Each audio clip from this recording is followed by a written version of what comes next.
They mocked me as just the court clerk, said it right there in open court like I wasn't even human, like the work I did every single day to keep that courtroom functioning didn't matter. And I sat at my desk near the judge's bench, hands folded, keeping my face neutral even though I felt humiliation burning in my chest. But what they didn't know was that in less than 5 minutes, the judge was going to interrupt the entire proceeding, and suddenly everyone in that courtroom would realize I wasn't just the court clerk. I was the reason any of them were able to do their jobs at all. I've worked as a court clerk at the Cook County Courthouse in Chicago for 9 years now, and I'm 36 years old with dark brown hair that I keep tied back in a low bun. Always professional, always composed, and I wear neutral-toned blouses with a dark blazer or cardigan, my court clerk ID badge always visible, clipped to my lapel, and I carry myself with what people have described as quiet professionalism. I'm observant, detail-oriented, the kind of person who notices everything but says very little, and I've learned over the years that in a courtroom, being invisible is sometimes safer than being seen, because the moment you're noticed, you become a target for people's frustration, their anger, their need to feel superior to someone. That morning, we had a particularly tense hearing, a high-profile civil case involving a corporate dispute worth millions of dollars, and the courtroom was packed with attorneys in expensive suits, their assistants carrying stacks of documents, clients sitting in the gallery looking nervous and impatient, and Judge Matthews, a fair but no-nonsense woman in her early 60s, was presiding, and I was doing what I always do, managing the docket, recording everything that was said, ensuring exhibits were properly marked and filed, keeping the proceeding running smoothly.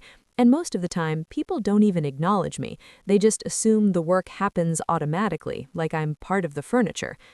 About 30 minutes into the hearing, one of the lead attorneys, a man named Richard Preston, mid-40s, perfectly tailored suit, the kind of lawyer who thinks his Ivy League degree gives him the right to treat everyone else like they're beneath him, approached the bench to submit a motion, and he placed a thick stack of documents on my desk without looking at me, without saying a word. And when I asked him for the exhibit number so I could properly log it into the record, he waved his hand dismissively and said, "Just write it down. You know how to do your job, don't you?" And his tone was condescending, impatient, and I felt my jaw tighten. But I stayed professional, asked again for clarification, and he sighed loudly and said, "Are you serious right now? It's Exhibit F. How hard is that to understand?" The opposing counsel, a woman named Catherine Mills, equally polished, equally arrogant, laughed from her table and said loud enough for everyone to hear, "Maybe we need to get a clerk who can keep up." And some of the people in the gallery chuckled, and I felt my face flush, felt that familiar weight of being dismissed, being treated like I was incompetent, like I didn't matter. And I wanted to say something, wanted to defend myself, but I kept my mouth shut because that's what you do in this job. You absorb the disrespect, you stay calm, you keep the record accurate no matter how people treat you, because the integrity of the court depends on it. Judge Matthews noticed the exchange. I saw her glance at me, saw something shift in her expression, but she didn't say anything yet, just continued with the hearing, and Mr. Preston went back to his argument, pacing in front of the bench, gesturing dramatically, making his case with the kind of confidence that comes from never being challenged. And at one point he referenced a document that he claimed had been submitted weeks earlier, and Miss Mills objected, said there was no record of that document, and Mr. Preston turned to me and said, "The clerk has it. It was filed on March 15th. Check the docket." And I pulled up the records on my computer, scrolled through every entry from that week, and I said calmly, "There's no document filed under that date, sir." He stopped mid-stride, turned to face me fully, and said with barely concealed irritation, "That's impossible. I know it was filed. Maybe you lost it, maybe you misfiled it, because I specifically remember submitting it." And I felt anger flare inside me because I don't lose documents. I don't misfile things. I am meticulous about my work. But I kept my voice steady and said, "I've checked the entire docket, sir. There's no record of any submission from your firm on that date." And he scoffed, looked at Judge Matthews and said, "Your Honor, with all due respect, the clerk seems to be confused. Perhaps we need someone more competent handling the record for a case of this magnitude." and the words hit me like a slap, and I sat there, hands trembling slightly under my desk, trying not to cry, trying not to let them see how much that hurt. Calm, controlled, slightly restrained emotion. Judge Matthews set down her pen, leaned back in her chair, and said in a calm but firm voice, "Mr. Preston, I'm going to stop you right there." And the courtroom went quiet, everyone sensing a shift, and she continued, "This clerk has been managing cases in my courtroom for 9 years. She has never, not once, lost a document, misfiled an exhibit, or made an error in the official record. So when she tells you there's no document on file, I believe her, and I suggest you check with your own office before you accuse her of incompetence." And Mr. Preston's face went red, and he stammered, "Your Honor, I didn't mean to imply," and Judge Matthews cut him off. "Yes, you did. You implied it very clearly in front of everyone here." The judge wasn't finished. She looked around the courtroom, looked at Miss Mills, looked at the other attorneys, and said, "Let me make something very clear to everyone in this room. The work that happens at that desk," and she pointed directly at me, "is what allows you to practice law. She organizes your exhibits, she maintains the official record, she ensures that every word spoken here is accurately transcribed and preserved. She coordinates schedules, manages filings, and keeps this court running efficiently.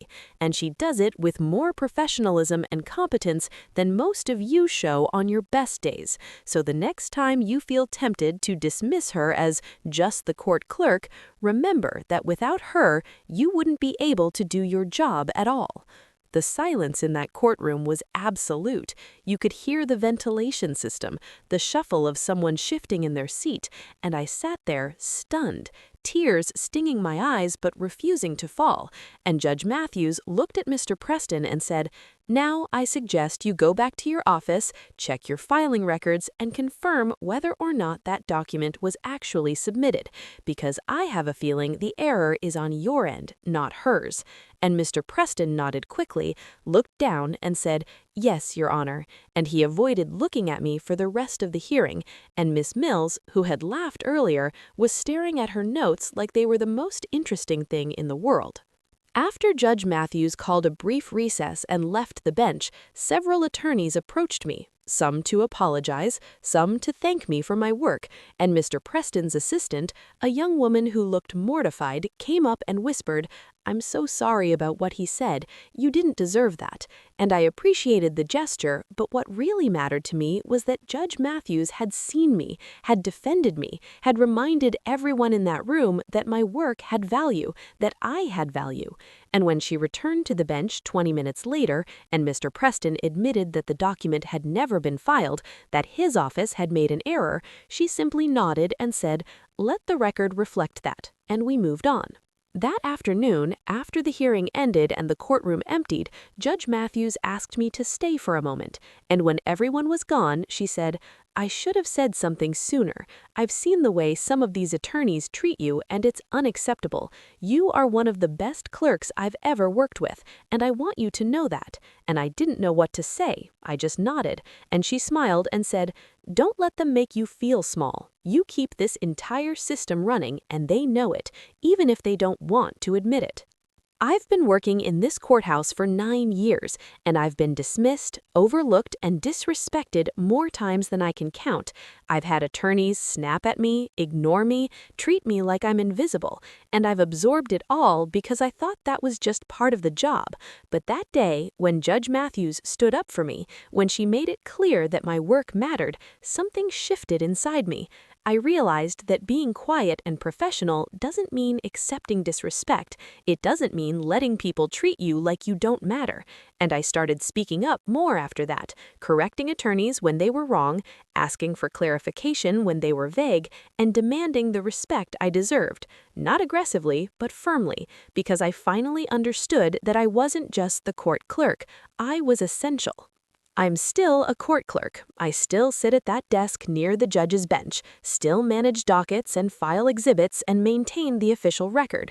I still wear my ID badge and my neutral-toned blouses and keep my hair tied back in a professional bun, but I carry myself differently now, with more confidence, with the knowledge that the work I do every single day is what allows justice to function, and the people who mocked me, who dismissed me, who treated me like I was nothing, they learned that day that the quietest person in the room is often the most important, and sometimes it takes a judge interrupting an entire proceeding to remind everyone of that truth.